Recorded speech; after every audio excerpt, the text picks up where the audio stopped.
remember my parents took me and my brother, who's 3 years older than me, to Disney World.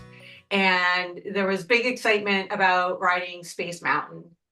And as we're waiting in line, a very long line, this is even back in the day, the lines were crazy long. And my brother started having second thoughts about wanting to go on this ride because it's in the dark. You don't really know what you're going to be experiencing. And so he was smart enough at the age. I don't remember exactly how old I was. I would probably somewhere around 6 or 7. And again, my brother's 3 years older. So he was, I guess, a good reader. And he read a sign that said, "You cannot go on this ride if you're pregnant." And he started screaming, "I'm pregnant, I'm pregnant." And then they graciously came and took us out some other way that you get out of the ride line and go back to safe land. So I definitely remember that as a pivotal moment in my childhood, knowing that my brother thought he could be pregnant. Well, hello. Anything to get out of a ride, Exactly. You know, that out of fear. anxiety hit and it was, I'm going to grasp at straws. Hello, this is Gina And this is Don. with Focused Healthy Family. And this is podcast number 130. And we have the honor of speaking with one of my best friends, Kimberly Lipsky Weidman, who has written this amazing book called Love Is. She wrote it a long time ago and had it published recently. And I'm just very excited to have her here and to be able to talk about her book. Um, and welcome. Thank you both so much for the invitation. I'm so excited to, anytime I get to see you is a good thing, Gina, first of all, and then you too, of course, Don. Why not? And and then that you cared enough about the book and were moved enough about the story that you wanted me to be part of your podcast. So thank you. Oh, Yeah, I thought it was great. I read, yeah, I mean, it's a simple read, but just the illustrations and the story behind it and the message behind it to me was awesome. yeah, I saw your link and of the podcast. You were interviewed by somebody, and I apologize, I forget the name. We can share that. But I listened to that podcast and I'm like, oh my God, And it's to, hanging out with my friend from college in my car. And then I learned some things I didn't know about you. And it was just so fun. And like, Don, you got to listen to this podcast. And I'm like, oh, we got to interview her for our podcast. So, yeah, it was like I had however long the podcast was. I had you there in my car as I was driving. So, Anytime you can just call. We can always talk too. Then you can find out more things than you really want to know. isn't it funny that you graduate so many years ago, and we went many years without getting together because I moved so far away, and then I went up for the 30-year reunion, and finally caught up with you, and then it takes seeing your media, social media post about your book to be like, we need to connect again. Life There is are some good things about social media. It's a blessing and a curse, and this is definitely a blessing that, it brings us together again. So that's awesome. yeah, yeah, especially. it's keeping in touch with family. I get to see my nieces and nephews, grow up and what they're going through and kind of keeping in touch in a general sense with them. So that's great. Mhm. So tell us, Kimberly, and this book, and tell us when you wrote it, how it came to be. Sure. So we're going to go back to 1977, I believe, is when I actually wrote it, although I'll explain a little bit more with that. So I was in third grade, and I lived in the Lehigh Valley at the time. I went to a school called Muhlenberg Elementary School. And I do have the distinct memory of walking in back in the day when we had, chalkboards at the front of a classroom and the words "love is" written at the front of the classroom, and the teacher saying she wanted us to write an essay about what love meant to us. So I have that memory. What I didn't know at the time was that it was part of an Allentown School District wide contest, and this where my category was kindergarten to third graders. And so fast forward a little bit and we're into January 1978, and I remember walking into the school and one of my friends said to me, your essay won honorable mention for all of the kindergarten to third graders throughout the Allentown School District. And I was like, oh, that's great. Like, again, you're a kid, you're doing an assignment, you don't really realize. And then actually, I forget exactly how I found out. Well, it was in the newspaper, and I'm sure there was some other way, but I actually had won first place for the story, which again is an even more exciting honor to be. So my mom, being a good mom, kept all those, drawings and things that you write and all those kind of achievements that you have when you're in elementary school. And she kept them. And so when I moved out to my first apartment, she actually framed the original essay for me and gave it to me. And it always kept it front and center then at that point. And I always pictured it being a children's picture book. And so, and again, this is going back, obviously, my first apartment, I was somewhere in my 20s. And now everybody has a children's book. But the thought, if I could have pulled it off back then, it would have been more novel. But I always had a vision for that first spread, but I just didn't know how I was going to bring the rest of the story to life. And also just finding an illustrator was a bit of a process. And, we can talk about that if you'd like. But anyway, that's kind of how it came to be, was kind of this childhood thing that was always front and center and always a dream. And then from there.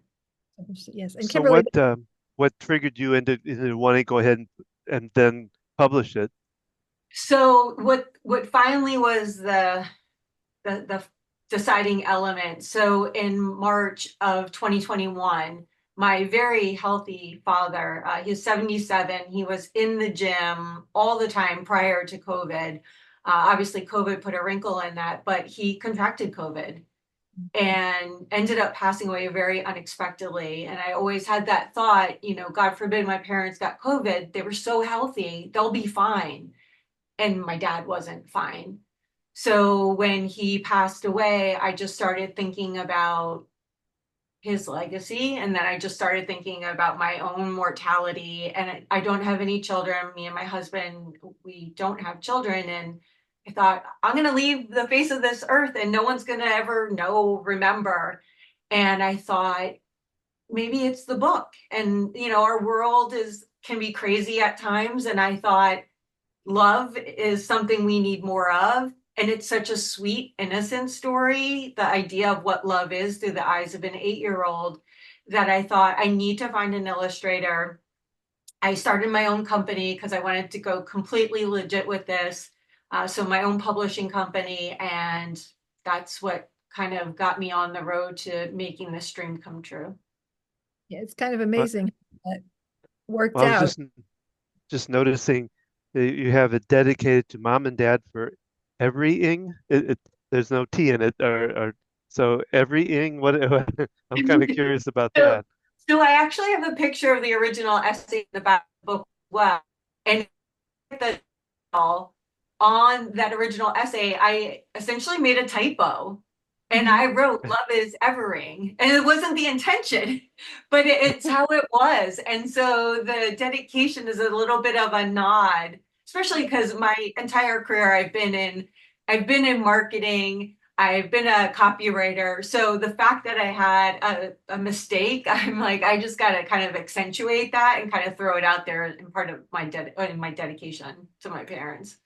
Yeah, I love that because it's the authenticity, because you wrote this as an 8-year-old and just, I love embracing imperfection. And I just think it makes it so much real. I mean, I've heard you talk about this book with the other podcast, but I'm speechless. I just, Wow, that's something in itself.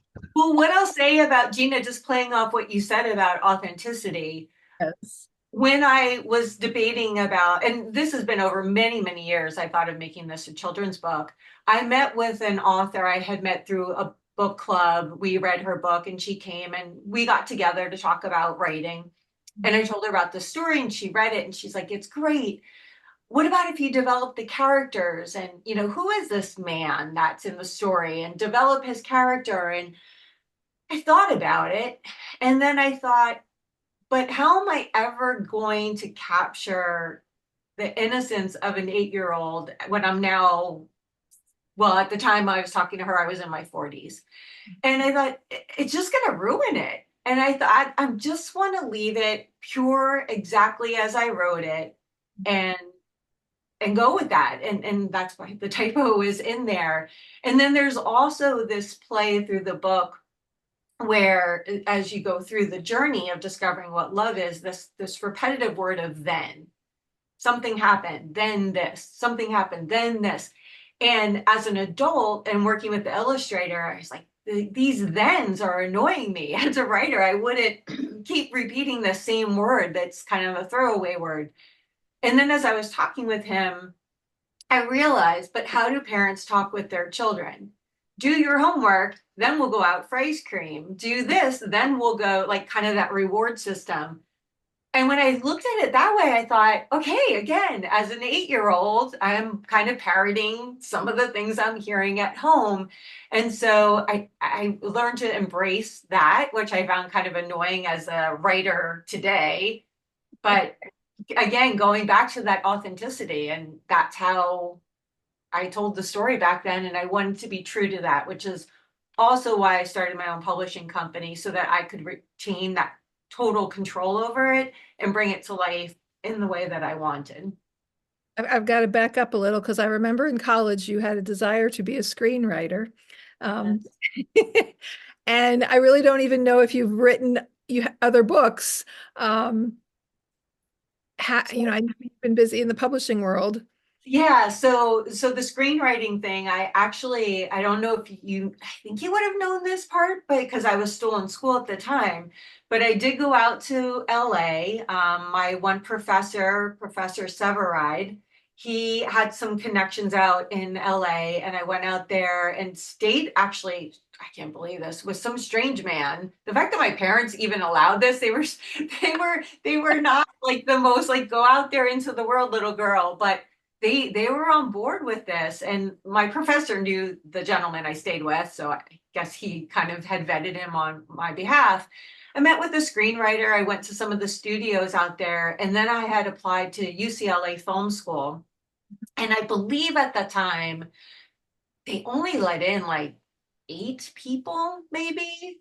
And so I submitted a feature length screenplay, which was my senior project to graduate. Right. And I guess, that didn't make the cut. But I think of that. I go, oh my God, I can't believe I applied to UCLA Film School. If I'd gotten in, what would my life have been? It's just so interesting to contemplate. And then in terms of what I've been writing since, so I fell into more corporate writing.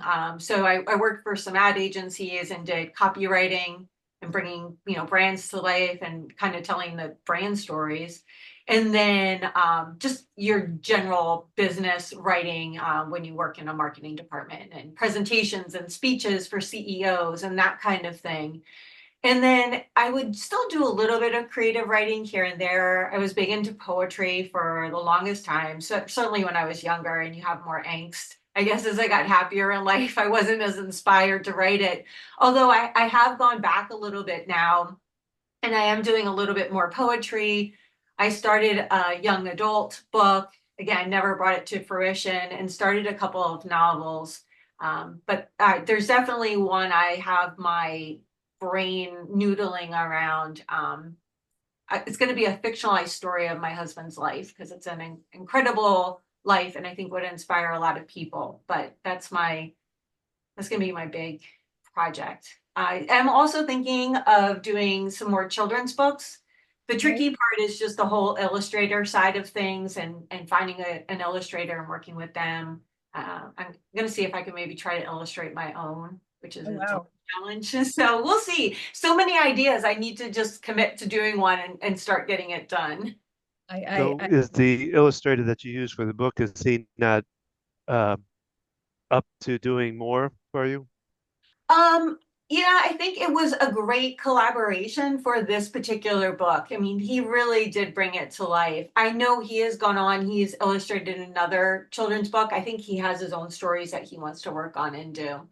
But I am Tell us how you found him, because like, when you said that you were talking to that other whoever you talked to said about bringing the characters more to life and you wanted to keep the story true, the pictures certainly, bring it all to life. So tell us how you found the illustrator for that. yeah, so interest. I mentioned obviously I've been in marketing my entire career. I have worked with a lot of graphic designers over the years and had approached them about doing the book.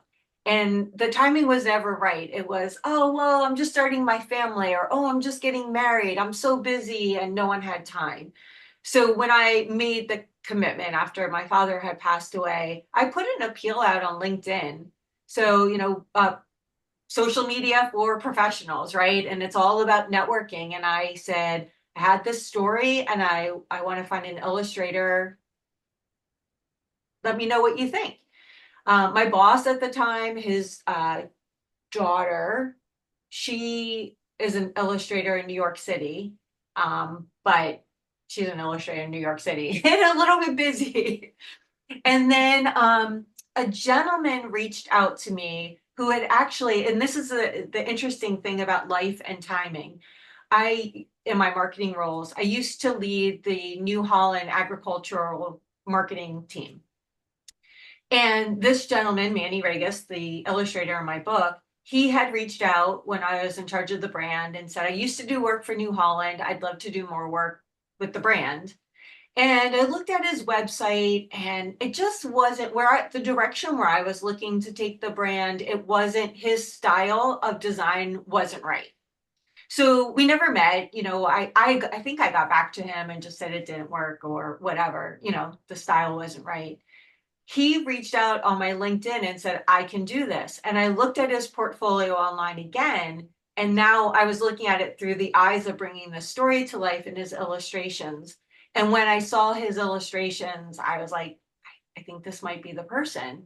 And then I told him my vision for the first spread, and he did that on spec. And then as soon as I saw it, I was like, that's it. And it was a true copywriter. I think of myself as a copywriter and artist collaboration. We got together at a local restaurant. He lives in Nazareth. Gina, you would know Nazareth. And Okay. we got together at a restaurant and we started talking about each line of the story and how we could visualize it and bring it to life. So it was a great collaboration to do that. Well, it's amazing that you found him on LinkedIn. I mean, he could have been anywhere, right? Yeah. That Yeah, that he was local. I know. is So that it worked out. been more personal to be there in person, to be able to talk about it, because that's something that's kind of rare these days, is being able to get together in person with somebody. But I can only So imagine how exciting that was to kind of bring it to life. As someone who's had different story ideas, I started a children's book years ago and went to a book club or a writing group club. And I didn't realize you don't share your first draft. And I got all this feedback, and some of it wasn't presented in a very positive way. And it kind of like shut me down a little bit. But it sits in a folder somewhere, and you never know. I might go back to it at some point. But Talk to you about it and collaborate with.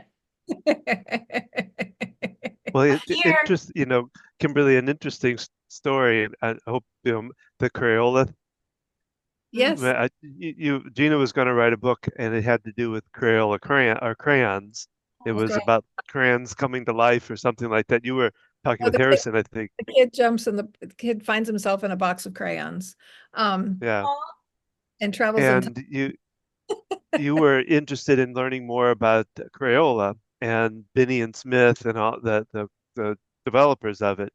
And I uh, I had seen the granddaughter of one of them. I think it's Binney, was on.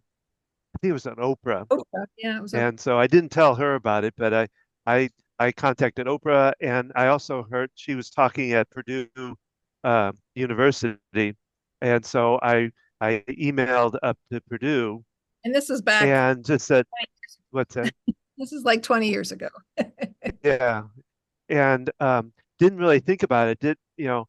I meditated on it. I was doing this kind of meditation of, wouldn't it be great to have her contact us, And I don't know, I think a month or two went by, and one Sunday we were coming home from church, and that's back in the day when we had a recorder from the phone, and there was a phone call on there, and I pressed it, and it was her, and she said, "I hear you want to talk with me," and she left her number and all that, and Oh I my think God. you end up calling her Yes, and talking with the her. granddaughter of one of either Benny or Smith, and I'm sure we have that written down somewhere. But yeah, talking about, because the Crayola factory was started there in Easton, right?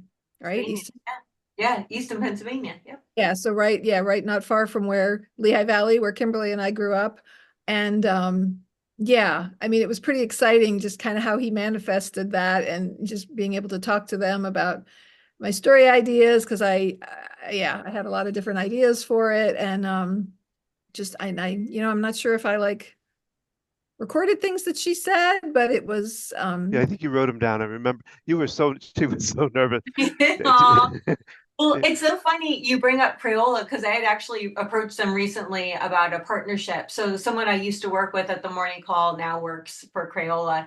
And I had reached out to see, just the local tie, any collaboration. And of course they do things on a much grander scale, a national scale. But if your manifestation powers are that good, Don, you can send Oprah my way or Reese's Book Club or Dolly's Imagination Library. Like they're all on my radar. Or my dream has always been to be on the Today Show. If you can make any of those happen, that would All be right, well, let me fantastic. work on it. In fact, let me step aside here. Hold on a minute. all right now, but Well, how do you feel it has been received? I think well, and I think one of the things, so I publish, at this point, I'm exclusively published through Amazon. Amazon just makes it easy for, a first time author to get exposure and to get the book out there without having to buy 5,000 copies that sit in the garage and get all moldy and stuff. And the other great thing about Amazon is they are global. So the book has been sold not only in the US, but in Canada, in Italy, and Australia. And I know the book then got shipped to New Zealand from there. So that's kind of exciting to say that love is really everywhere. And it really is a global, message of love. So why not have global distribution, which is exciting that they can do that. And then, people say they love the story. What I hear a lot of times is, I can't believe you were 8 years old. You were really 8 years old when you wrote this story, which is, of course, the greatest compliment to think that people read it and go, how did you craft this story? And it be so good when you were 8. And so that is extremely flattering. And then the one additional thing that's really come out of it is a big part of talking about love is about making your dreams come true. This was a dream that I had for decades and never did anything with. Like we all say we want to do this, we all say we want to do that. And do we take the steps to do it? And with this, bringing the story to life really was, I'm going to do this. I'm going to find an illustrator. I'm going to start my LLC. I'm going to do this. Like I definitely, you just put one foot in front of the other, and then before you know it, you have that thing that has always been the dream, and you make it happen. And someone said to me the one time, remember this feeling, what it felt like to take the leap and take more leaps in life, which is an incredible thing. And then the other part of that that's come out of it by sharing more the dream part is people writing to me and saying, your story inspired me. I've always wanted to write music. I'm starting to write music now. Or children's books, of course, is I've always wanted to do like, what did you do? How did you get started? I'm going to do this too. So I've had people reach out and just say how it inspired them as adults to then go do the thing that they want to do. So the story is obviously something that's for children, I always say kind of newborn as well, like, or mommy to be, like, why wouldn't you want to be reading this while the kid's in your belly type of thing. But then the story does have appeal beyond it because of more the story, and the story is relayed in the book as well. So if someone doesn't hear this podcast or whatever, as they read the story to their child, or the child reads it, they can then see the story, and then maybe that's inspiring people I don't even know that haven't even reached out, which is just, that's kind of the amazing thing. Again, as someone with no children, if I can have that ripple in life, I think that's really incredible. As a writer too, it's like if my words influence just one other person, it feels so worthwhile. And just, yeah, I just love that not only is the story amazing and so simple, but so real. And I think it speaks to the fact that children have kind of a closer knowing, I think, than we do. And they have such honesty and purity, and that we don't always stop to listen to them. And so when I think about that and these compliments you're getting, it's like, and obviously you are extremely talented, and not all kids are going to write a story that's going to come off this beautifully. And yet we need to stop and listen to kids more, because they have some things to say that might seem simple at the time and powerful, but obviously they recognized it when you won, the award for the essay, and you weren't even really trying to like win an essay. Like you said, you didn't Right. know you were entering a It's contest. a full assignment. And at 8, 9 years old, right? You wouldn't, that competition thing wasn't like fully indoor, Right. Got, got competitive in college for sure. No. But yeah, that's the neat thing too. So as part of doing this and writing this book, I've been going to elementary schools to share the story. And a full circle moment was I went back to the elementary school where I wrote the essay, and they did an assembly where there was two groups that came into the gym and sat down, and then I got to read the story to them and share the story. And the one thing that I tell the kids is, you're probably writing essays in your classroom later today or later this week. You can make that into a book and story. And that's the one thing that I think, kids today or anybody today, the ability to be able to publish what you want to get out in the world is it's just so easy these days. Yeah. Anybody can do it. It's really a little bit of self-education, perhaps, or finding someone to guide you along the way, and you can do it too. So that the tools are out there. Like, as I said, with Amazon, you can have global distribution. Yeah, It's it's amazing because, yeah, when I was coming up with my story, it was a good 20 years plus ago. So Amazon wasn't quite that, if it even was. But yeah, just the fact that, and then kids, they can write a story and they can have it turned into a book, like the powerfulness of that idea that they can actually do something like that. Just, kids need those opportunities to feel like they have the power to do something that they, because they're so dependent on adults for so many different things. So yeah, I just love that. And it must have given you chills to go back to your elementary school. And it is. It's like one of those things you're like, oh my God, everything's so little. It's like, it seemed so big when you were in the school. So it really was. And my mom actually went with me. So that was neat to have her kind of be part of that as well. So sure. yeah, but I've been to quite a few schools. I plan to do more, and it's just so fun and rewarding to be able to share the story with the kids and get their questions. And I get everything really questions that you go, how is a 8, 9 year old? It's like, what's your next story going to be? Or what were you thinking when you did this? To who's your favorite female singer? And I go, wait, that's throwing me for a loop. Like they just ask, right? The kids, they just ask anything. Then it was, well, who's your favorite athlete? And I was like, oh my gosh, these kids are like keeping me on my toes. I just thought I had to talk about the book. Now I got to think of all these things, that their minds are just everywhere, which is so exciting to be around.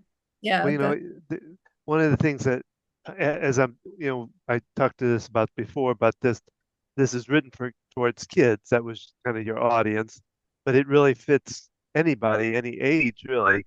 And what I just, as I was thinking about it, I was thinking about this is going to be kind of might be a little off, but about Sesame Street. It was a children's show, but it was very entertaining and very it fit adults just as well. I remember watching it and really enjoying it myself. And I think your book kind of falls in that place too of it's a children's book, but adult can read it and get a good message out of it. Get because love is universal. Love it has really no age to it. So I think it's really neat the way you've put it out there, and I think, like I say, it fits all. Yeah, thank you. You made me think of, I recently had done a book signing at a Barnes and Noble. Now, my book isn't available in Barnes and Noble today, but the local Barnes and Noble brought me in, and essentially it was a consignment Wow. deal, which was incredible of them. And when I was in there, people would come through and buy, and I was talking to them. And there was this woman, her name is Kim. She's got a fantastic name. And she bought it for herself because her friends came in then and they're like, why'd you buy this book? She's like, she just loved it. And that was exciting to your point, Don. And then there was another gentleman I met at a writing conference that I had gone to, and he has an adult son who has Down syndrome. And he's like, this book is where my son's at for his reading age. And so, he took a copy of the book home and then sent me a great photo of him and his son reading the book and said he learned a new word, which is knowledge. Either he didn't know the word or he never saw it in print, but he learned, then the word knowledge. So those kind of stories are incredible. So to your point, yeah, adults do like the story as well. And again, it's that simplicity of message and innocence of an 8-year-old kind of examining what love is. And how colorful, it is. Like I work with people with dementia, and Don and I, I'm growing this business to help people caring for aging loved ones. And I've worked in geriatric care for so long, and my dad has dementia. And when you look at people with dementia, you're kind of looking at them developmentally, kind of reversing, so to speak, so that their brain can't process information, like a full adult, but more like, there's different stages that equate to different ages of young kids. And so I'm thinking about, just how bright and colorful it is, because sometimes people that are older have vision issues, simplicity of the message. I know when we visit with my dad, he has Parkinson's with dementia. And when we talk and we say too many things, like his brain can't take all that in. And he's able to kind of let us know it's overwhelming. And, like having a simple, a story like this, I could just see it everywhere, even in like nursing homes and places that I work. It's just kind of a connection, when people come to visit. I know my kids have asked me, what can we do if we visit grandpa? Because I can't understand him.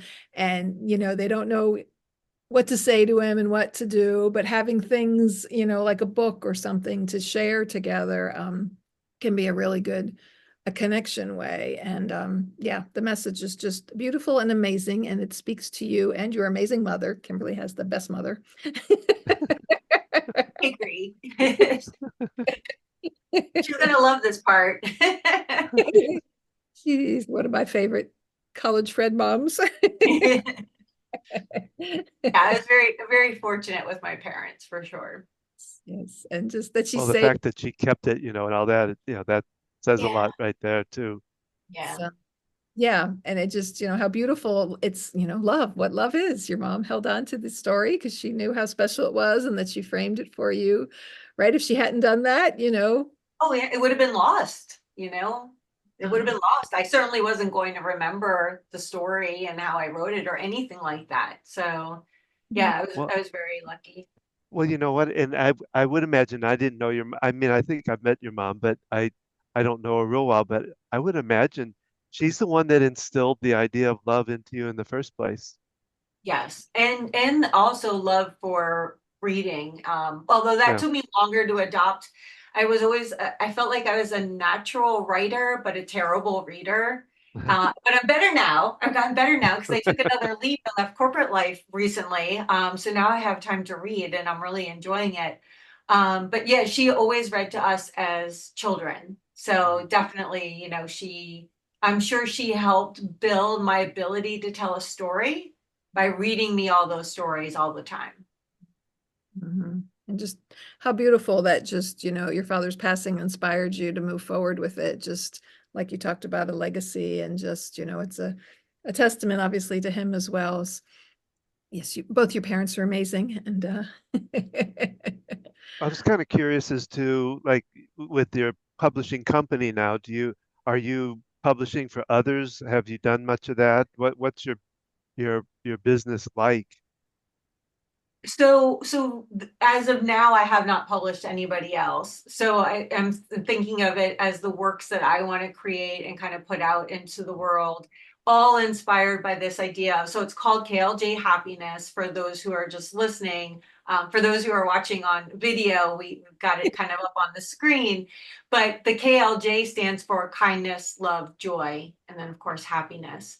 And when I was thinking about just the things I want more of in life, and thinking of my parents, and especially the stories that I heard after my dad passed away about my dad's kindness for everyone. My parents lived in a high rise and my mom's still there, and we'd run into people and they'd be like, oh my gosh, I had a problem with my car and your dad came and helped me. Or, oh, my husband had fallen the one day and your dad lifted him up. And so it was like all these stories of kindness. Your dad was always smiling and joking and all that kind of stuff. So one of the things that I committed to when my dad passed away is kind of those random acts of kindness.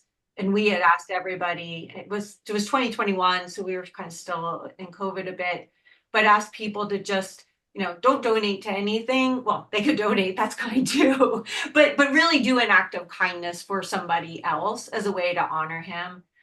So he really inspired the idea of kindness being that first, initial in there. And that kind of inspired the company. And so my intention is, with other writing, I talk kind of a little bit about novels and poetry and children's books. There's some other books I'm thinking about writing, but all of them will always be for the betterment of society, right? Like, I know people like their horrors, and like, I don't want to put that kind of stuff into the world. Like I just want the good stuff. So the company is about doing that. It's about giving back. I want to do volunteerism. That's definitely on kind of my bucket list, that I want to be more active, with just giving of my time. And so the company is really just to kind of inspire and do all of that, and inspire hopefully others to kind of adopt this. Yeah, I want to live with more kindness and love, joy, and happiness in the world. And how can I, in my own unique way, do that? And it's this idea of that rippling. If we all start doing nicer things for each other, just even a compliment, they're few and far between anymore. I feel like, well, maybe it's because I was younger. Maybe I got more compliments back then. Now I don't. But not even about the way you look, just something nice. So if everybody could kind of do that, then wouldn't that lead to a much better world? So Sure. that's kind of the purpose behind the company. Yeah. Yeah, it's like listening to the interview, because I hadn't talked to you recently. We see each other on Facebook, and listening to the other interview that you did. And I'm like, this is why she was my favorite person in college, because there are these similar beliefs of, just everything you're talking about, and just how important that is. Because if we don't care for each other, if we don't spread love and kindness, we're creating a messy, ugly place. And we don't want that for the future generations. And as a parent, and the work that Don and I have done working with parents with kids with anxiety and other special issues, but also now looking at kind of the whole family dynamic of, if you're caring for an aging loved one and you might still have kids of your own, and just juggling all this. And the work we do, it boils down to communication and how we talk to each other. And it boils down to how our relationship is with that person. And it brings it right, back to your story, because if the relationship matters most, then other things can fall into place much easier than worrying about getting things done, and, things that have to happen, and assignments that need to be done, or, things like that. But just building on that foundation of relationship and communication. So your book is just beautifully placed and amongst our business here, a focused, healthy family. Well, Like, well, Kimberly, I think this here is your next client, by the way. I think so. Yeah. It's funny because I had a couple people ask about publishing other works, and again, they would all have to fit into kind of that whole vibe, which is again, yeah, what you're saying and what you do, and um, yeah. So we'll see where the future kind of takes the company and my writing and all that stuff. So I'm having fun exploring all of that and what it can be.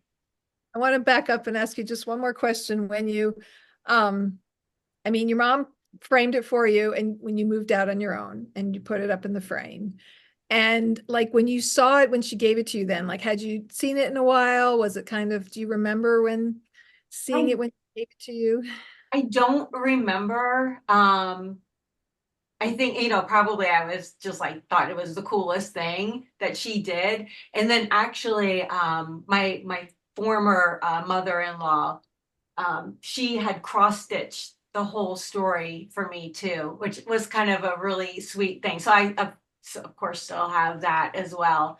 So it lives on in thread and fabric now too. So which I thought was, she knew how important it was to me. And gosh, that would have been probably 20 years before the book was published. She knew the story, I guess somehow got a copy of it, probably from my husband at the time. And that was an incredibly tender gift too. My mom kept it, and then my mother-in-law to have done that for me. And I just looking at your words that you wrote, as a young child and seeing it as an adult, I imagine that you probably don't have much memory of actually coming up with it, or like what memories do you have of writing the story? Just that one of walking in and remember seeing "Love Is" at the front of the classroom, because I think it was, what's this going to be? Because maybe Mhm. I feel, and maybe I'm recreating the memory, but I don't know that we ever did that before. And again, now knowing that it was a contest, we probably never did, where we just came in and saw these big words at the front of the classroom. So that's all I really remember. And then just the hallway chatter about, you have honorable mention.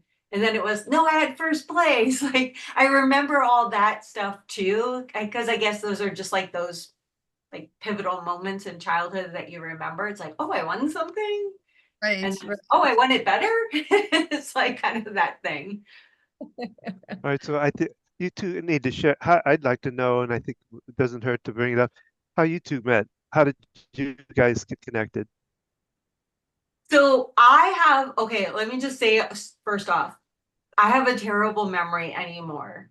So I can blame it on age, or maybe it was the TBI. I don't know, but this is what I remember, which isn't Right. much. So I am a year ahead of you. Is that all right? And I moved to a different dorm. So Gina and I went to Elizabethtown College in Pennsylvania. And so I was a year ahead of her, and I had lived in one dorm. And then my roommate actually transferred to another college. So I had to get another roommate, and I moved dorms because my original dorm had no air conditioning, but Schlosser, did I say that right? Had air conditioning. So that's Yes. where I wanted to be. And then Gina was on the floor as well, right? So it was all, that's how our whole gang came together, Yes. Slasher. right? Yes, yes. 'Cause I think, yeah, I remember, I guess you were living, weren't you living on the West Hall before you moved to the East Hall? Think I was only in one, but again, really, I say to my husband, "You're so lucky. I'm like 50 first dates. Like every day with me, I'm like, oh, Joe, like look at all this wonderful stuff that you've done around the house." Like it's sad, but kind of true. So Gina, you're gonna have to fill in a lot more blanks for me. I have a memory of Mary, our mutual friend that you were really good friends Oh, with. You guys were in the same dorm freshman year, I believe. yes, yeah. And I remember doing something, and that was when I remember first meeting you. And I just remember thinking, I like this person. Like, I really like her. And I really, I thought you lived on the other side of you know, the Slusher had 3 floors and had an east and west. And I don't know why I thought you lived over there before you came to our side. I'm not sure. But I just remember like I met you and I'm like, oh, I like you. And then, yeah. And at some point, maybe you were already living there. I don't know. Memories are funny, right? Yeah. And then I think we just all started hanging out. Like I just know when I look at my pictures from college, like you're in them, right? Like I don't remember how the friendship built, like brick by I don't, brick. there were connections of, you know, Anne was my roommate and It's she, through love. It's she through loved, love. yeah. Well, and then we also, when we were out of college, so our college was about an hour and a half-ish away from where, I grew up in Allentown. Gina was in Whitehall, which they're 20 minutes-ish apart. So in the summers, we would hang out too, especially when we were old enough to go out and Well, then yeah. that's where those stories will stop. But Well, I had a high school college boyfriend that we broke up yeah, in my senior year, and you were home working, I think, for the morning call. Was one of your first jobs out of college. yeah. Um, and I would go home because I didn't have a boyfriend anymore, and then my other friends had moved out off campus together, and I hadn't joined them, and I wish I had. And so I would go home, and the two of us would hang out, and we'd go dancing at bars and things in the Allentown area. And we spent a lot more time together that year, even than I think we did. I mean, we were friends and we were part of a friend group, but we spent even more time together. Um, you know, all the time I spent coming home. And I know it was tough when we'd spent so much time together and then I decided up and move away. But I remember you coming to visit when I was pregnant with our first child. And Yes, and you let me The bring my surprise. dog. you The surprised. surprise. Yeah. Yes, yes, you brought your amazing dog that was is he a golden? Yeah, Golden Oliver. I brought Yeah, Yeah. all, Oh, wow. this So but little now, Gina, you can say you are friends with a famous publisher, there you I go. she's a you know, published, she's the owner of a publishing company. She's a published author. She's published author. a Yes. So award-winning published author. The story was great.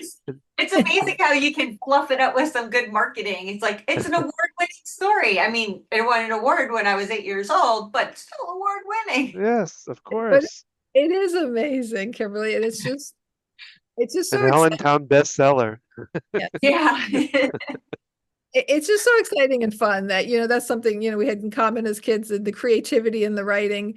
I won't tell all the stories of how Kimberly used to steal my stuffed rabbit. That was my favorite little thing. And like Oh hang yeah. him and hide him from me. Kimberly was quite the prankster. And I remember when I met Don and then you two guys met, I'm like, oh my gosh, you're too much alike. You both joke Banter. Yeah. around. Um, but yeah, just that creativity that you've always had. And it's, you know, it's neat to just, you got something, you know, it's having it in print, something that you created. And it's just, I aspire to that. And You will do it. you inspire me with this. And it's got me thinking, even bringing up because I'm doing a lot more nonfiction now, but thinking about that, the story, the children's story that I started so many years ago. And I've always, it's all on paper. I don't even have it in the computer. I don't think I hand wrote it. Well, and some of the issues that you both work on, with the people who listen to you or that you work with, the such great ideas for books, to just But make it accessible and make it easy and okay, I'm no different than other people, right? I just have this unique thing about me. So I think there's a lot you could do with children's books. oh yeah, I Great. mean, this morning I was in a meeting and the lady I've known for a long time, Rita, um, she said to me, because I was telling her about Gina's dad being in the memory care and all that we were having to go through, and she said, "My gosh, you guys have been one after another, things going on, different, with the OCD, dealing with now dealing with their father. It's just been years of it, and yeah, so there's a lot there we could we could write on probably very easily. Mhm. Yeah, yeah. I used to had an aspiration. I've always being a writer was always something's kind of in the back of my mind. And when I moved to Whitehall, because I lived in the Pittsburgh area, I didn't have like many writing classes. I had an awesome English teacher in like 6th grade when I was in the Pittsburgh area school district. And I just, I had this interest in going into writing. And then I found myself in a school district that didn't, at least the teachers I had didn't focus on it. I had one awesome English teacher my junior year of high school. But like the opportunity wasn't there to encourage me to keep writing. And so it was kind of like this thing that was always brewing inside me. And um, I'm losing my train of thought. Oh, but I used to have the idea when I first was working in the world as occupational therapist in a nursing home. And I guess when Harrison was born, my first child was born, I was trying to figure out ways to work from home. And I was like, I could write stories about like mysteries in nursing homes and just like crazy things that happen in a nursing home. And I've had so many ideas over the years, but yeah, now certainly with all the adventures we've been through with my father, because dementia, it's a challenging thing and it can be very amusing at times. And when you have someone that you're dealing with it and they do some bizarre things, you don't laugh at them, but you have to laugh at the story. And my dad has told me went before his dementia had gotten more severe, that he'd love to be able to help other people with what he's going through. So I kind of always feel like I have his blessing to share some of his challenges when I work with people, especially people having gone through surgery, even if they don't have dementia. If you go through anesthesia and pain meds and all the stuff, it can make you hallucinate. It can make you say and do crazy things. And my dad had back surgery, and with Parkinson's, you often have more of a reaction to that kind of stuff. And he had such a reaction. He thought they were out to kill him and get him. And he literally took a metal walker, and busted it through a window. I got a call at 4 a.m. to come to the nursing home. He was there for his rehab. And I thought the grass was going to be just, a little crack. No, there was pieces of glass on the floor. But like being able to tell that to patients who are telling me, oh, I was, my family said I was crazy and I did all these things. I'm like, I've got a story for you. And it just helps them to feel more at ease. Like, okay, when you go through surgery like this and go through anesthesia and medications, it can cause these things. So like, I feel like I'm always sharing stories as I, connecting with people, because that's what helps you build a relationship to be able to help motivate someone when they're going through rehabilitation services is that connection. So I guess even though I didn't pursue the writing professionally, it's You're It's sharing there. stories that make the impact. Yeah. and Yeah. I think about all the people, and I want to just sit down and just the different people I've met and things are also, it's very it's just like I always say, I wish I had been writing down different things, the people I've worked with, just because I met some really neat and people over the years. But they're still in my head somewhere, and I just Well, we could go on for quite a long time. We probably need to at least wrap the this so up with, Kimberly, but where can people learn more about you? We will share this on a link, but tell us where they can learn more about KLJ Happiness. So I have a website that is the KLJ Happiness, Kindness, Love, Joy, to help remember that acronym. So kljhappiness.com tells a little bit about the story we talked about here. I also have a tab on there that's my upcoming book tour that's starting next week, actually in Ocean City, New Jersey. And then also I have news of things that I've done, donations to library and stuff like that. So if people kind of want to hear more backstory of what I've done to even inspire them, if they have a book and what they could do with it, feel free to check that out. And then I have a link to where you can get the book on Amazon from my website, but people can also go directly to Amazon. You have to type in love is and at least Kimberly, ideally my full name, Kimberly Lipsky Weidman, to make sure the right one pops up. But it's available there as well. And like I said, it can be sent with Prime, which is great. So like if people already have their Prime shipping, it ships for free, and you can literally send it anywhere in the world as well. So or order it from anywhere in the world where Amazon is, of course. Right. and That's we'll a have great, all that up on the yeah, we'll share links to all on the that. Yeah. podcast itself too. So Great. yeah, I'm do you want to also, wrap it up, Gina? Because oh, I was I'm just, in a oh, sorry. noisy place here. Oh, sorry. I was also just going to quickly say, I also am on a LinkedIn for those who are on the professional site, and Facebook and Instagram. The handle on those are KLJ_happiness if people want to follow along on social as well. Yeah, and if interested in pursuing publishing themselves, if they have a story that inspires like your story does, that they can reach out to you. Thank you for joining us on our podcast today. It's been an honor to talk to my wonderful friend Kimberly and to learn about her in the publishing world and her wonderful, wonderful book, Love Is. If you've enjoyed this, please share this podcast with anyone you know. There'll be links to the book, and it's a great Christmas gift or birthday gift to get for people. And find out more on our website at focusedhealthyfamily.com. You can see links to Kimberly's information. You can see links to other podcasts, other work that we do, the workshops that we're doing, Ask the OT, the several times a month call-in that we're doing to answer questions about caring for aging loved ones, and the consult work that I do. So you can learn all about that at Focused Healthy Family. You can find us on Facebook and Instagram. And remember, how you speak to your children and your loved ones today shapes their future and yours.